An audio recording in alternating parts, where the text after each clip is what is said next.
नमस्कार दोस्तों, मैं हूं सीए तेजस अंधारिया भावनगर गुजरात से और बजट 2022 के इस सेशन में आप सभी का हार्दिक स्वागत करता हूं। इस वीडियो के डिस्क्रिप्शन में आपको एक लिंक मिल जाएगी जिसमें आप इस बजट 2022 के सभी वीडियो को एक साथ एक ही लिंक से देख सकेंगे। वो मैंने डिस्क्रिप्शन में प्लेलिस्ट के स्वरूप में रख दी है। और आज का हमारा जो टॉपिक है वो है कैश क्रेडिट सेक्शन 68 के बारे में, जो प्रपोजल इस बजट 2022 में रखी गई है उसको हमें डिस्कस करना है। तो चलिए शुरू करते हैं। Section 68 of income tax act basically कहता क्या है, जो बहुत पुराना सेक्शन है, और उसमें कहा गया है कि अगर किसी व्यक्ति के बुक्स ऑफ अकाउंट में कोई अमाउंट क्रेडिट की गई है और वो जो अमाउंट है उसका नेचर और सोर्स वो व्यक्ति असेसिंग ऑफिसर के सामने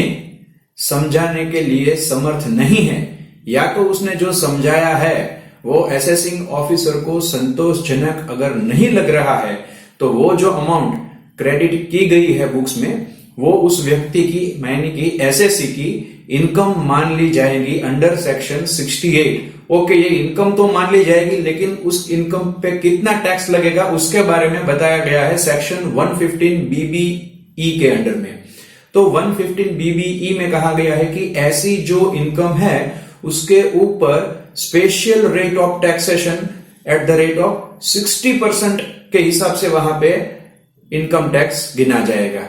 और उसके ऊपर लगेगा 25% ऑफ सरचार्ज, और उसके ऊपर लगेगा 4% सेस। मतलब कुल मिला के अगर हम गिने तो ये अमाउंट बन जाएगा 78% ऑफ दैट अमाउंट। तो 78% टैक्स लगेगा। और अगर ये चीज आपने खुद ने डिक्लेयर कर दी तो अलग बात है, अदरवाइज इनकम टैक्स ऑथोरिटीज ने अगर ये चीज ढूंढ के निकाली तो वहां पे पेनल्टी और प्रोसिक्यूशन भी हो सकता है। तो वो तो काफी महंगा सौदा बाद में पड़ जाएगा।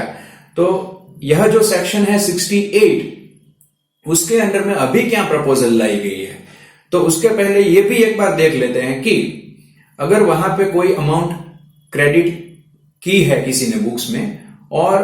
वह अमाउंट वो कहां से लाया है वो अगर वो प्रूव कर देता है, मतलब वो अमाउंट जिसने दी है उस व्यक्ति की आइडेंटिटी, उसका क्रेडिट वर्दीनेस और ट्रांजैक्शन का जेन्युइननेस अगर प्रूव कर दिया जाता है, तो कई सारे डिसीजंस है उसमें कहा गया है कि बाद में वह व्यक्ति जिसने उस व्यक्ति को अमाउंट दी है एज अ बोरोइंग, वो सोर्स ऑफ सोर्स मतलब जो ओरिजिनल व्यक्ति है वो अमाउंट कहां से लाया है वो प्रूव करने की जिम्मेदारी उस व्यक्ति की नहीं है जिसकी बुक्स ऑफ अकाउंट में ये अमाउंट क्रेडिटेड पाई गई है। तो ऐसे डिसीजंस थे। तो उस सब डिसीजंस को नलीफाई करने के लिए अभी एक ये प्रपोजल रखी गई है कि सोर्स का सोर्स भी बताना पड़ेगा। इससे पहले भी फाइनेंस एक्ट 2012 के जरिए एक अमेंडमेंट ऑलरेडी इस सेक्शन 68 में ला दिया गया है, जो मैं आपको पहले बता देता हूं एक ही मिनट में, कि फाइनेंस एक्ट 2012 के जरिए ऐसा अमेंडमेंट ऑलरेडी ला दिया गया है कि जिसके जरिए कोई कंपनी की बुक्स ऑफ अकाउंट में कोई share application money, share capital, share premium या इसी नेचर की और कोई भी अकाउंट क्रेडिटेड पाई जाती है, तो वो अमाउंट की जो नेचर और सोर्स है वो तभी एक्सप्लेन की गई मानी जाएगी जब वो व्यक्ति यानी कि वो शेयर होल्डर जिसके पैसे कंपनी के बुक्स ऑफ अकाउंट में क्रेडिट किए गए हो, वह व्यक्ति उस अमाउंट का नेचर और सोर्स असेसिंग ऑफिसर को समझा सकता है, और वो जो उसने एक्सप्लेनेशन दिया है असेसिंग ऑफिसर को, वो असेसिंग ऑफिसर को संतोषजनक लगता है तभी, अदरवाइज ऐसा नहीं माना जाएगा और वो भी कंपनी की इनकम के स्वरूप में ट्रीट किया जाएगा। तो इसी तरह का एक और अमेंडमेंट इस बजट 2022 में प्रपोज किया गया है कि कोई भी व्यक्ति, ये कंपनी होना या नॉन कंपनी होना जरूरी नहीं है, किसी की भी बुक्स में कोई लोन बोरोइंग या उसी नेचर की कोई भी अमाउंट अगर क्रेडिटेड पाई जाती है, तो वह जो अमाउंट है वो जिस व्यक्ति के नाम पे क्रेडिट की गई है वह व्यक्ति के पास वो पैसे कहां से आए, मतलब वह जो व्यक्ति है उसको भी असेसिंग ऑफिसर को अपना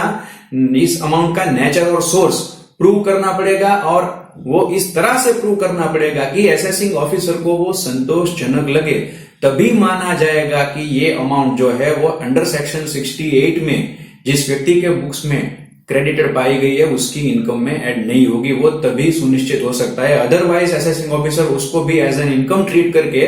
जिसके बुक्स में ये क्रेडिटेड पाई गई है उसकी इनकम के तौर पे इसको ट्रीट कर लेगा। तो लगता ही है कि ये काफी स्ट्रिक्ट प्रोविजन रख दी गई है। इसको एक्चुअली किस तरह से अगर हम एग्जाम्पल के बारे में सोचे तो मान लीजिए मेरी बुक्स ऑफ अकाउंट में मैंने किसी के पास से कोई अमाउंट बोरो की गई है और वो अमाउंट के बारे में मैंने तो पूरा समझा ही दिया है कि इस व्यक्ति के पास से ली है, ये उसकी आइडेंटिटी है, ये उस व्यक्ति का क्रेडिट वर्दीनेस में प्रूव कर देता हूं और अगर ट्रांजैक्शन अकाउंट पे ही चेक से हुआ है तो उसका जेन्युइननेस भी प्रूव हो जाता है। लेकिन फिर भी वह व्यक्ति जिससे मैंने वो पैसे बोरो किए हैं उस व्यक्ति को भी ये बताना पड़ेगा कि वो पैसे वो कहां से लाया, उसका नेचर और सोर्स क्या है। तो अगर मैं उससे ये पूछने जाऊं तो वो मुझे क्यों बताएगा, क्योंकि मैं कोई ऑफिसर वगैरह तो नहीं हूं। एक तो मेरे को वो पैसे उधार दे रहा है और उसका मैं फिर इंट्रोगेशन कर रहा हूं कि तुम वो पैसे लाए कहां से। तो प्रैक्टिकली ये ज्यादातर केसेस में पॉसिबल होगा नहीं कि कोई व्यक्ति दूसरे व्यक्ति को अपना सोर्स ऑफ इनकम बताए। तो ऐसे केसेस में यहाँ पे यह एक हो सकता है कि वो जो प्रपोज किया गया है सेक्शन 68 में उसके साथ और एक चीज प्रपोज की जाए कि